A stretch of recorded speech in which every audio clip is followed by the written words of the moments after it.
This is going to be a quick tour of the major safety apparatus that's found in room 601. We're going to start in the front of the room. In the very front of the room, we have our fire extinguisher, our phone, and our school crisis response handbook. All of these things are found in the very front of the room to the left of the whiteboard. If you turn just a little bit and look at the side of the counter, you will see this shut-off switch. If at any point we have an emergency within our laboratory, one of the students in the lab or the teacher could hit the top button on this emergency stop. This would immediately turn off all of our gas jets, our water, and the electrical outlets within the laboratory. If we then walk toward the back of the room, you will find several buckets, 5-gallon buckets, that are on the back counter by the windows. Each of these buckets has a specific purpose that you should know and should know when to use. So our first bucket is labeled solid waste. This is the bucket that you will use to throw out used wooden splints, some of the solid products, as well as anything that is contaminated, things like paper towels. Next to the solid waste, we have a bucket of sand that can be used for both putting out small fires or surrounding large spills so that they do not continue to spread. We have a soda ash bucket that's actually used for neutralizing acid. If you were at any point to drop hydrochloric acid or any of our even weaker acids on the counter or floor, you would pour some of this soda ash on it before sweeping up the mess. The broken glass bucket is for any glass that gets broken within our laboratory experiments. The broken glass bucket is really here for the safety of others so that no one cuts themselves on glass that has been put into the regular trash can.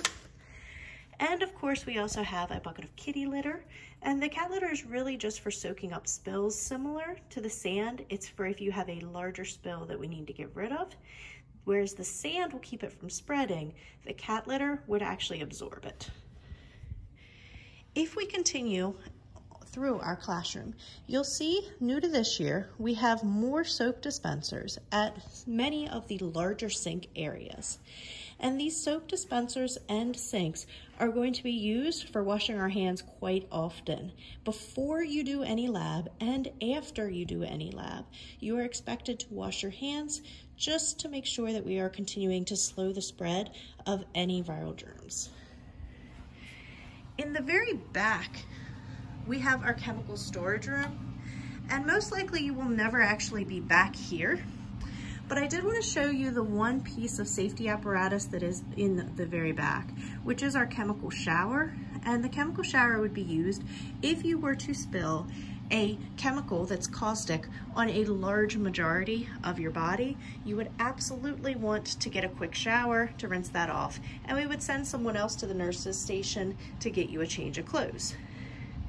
We also have a first aid kit here in the back behind the door. Back into our classroom, we have a fire blanket that can be used anytime that your clothing would be caught on fire. I will say that much like the chemical shower, we've never had to use this because no one has ever caught on fire.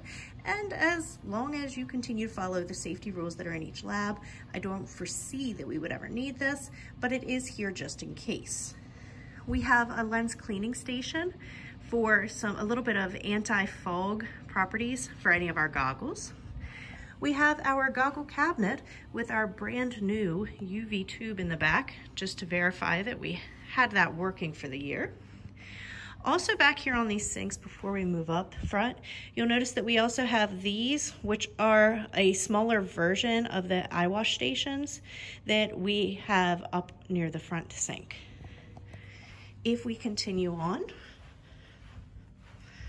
toward the main side sink, this is actually where we have the main eye wash station, this here, which we'll talk about before you do your first lab in class as far as the operation. But you'll also see we have a small eye wash station here as well, and another soap dispenser. And really, that brings us back to the front of the classroom again. This is not an exhaustive list of everything that we have going on for safety within our classroom. It's just a quick preview so that you can assess that you understand the main locations of each of these pieces of safety equipment. You will get a much more thorough discussion of safety before each of our labs, just to make sure that you understand the specific safety considerations for that particular experiment.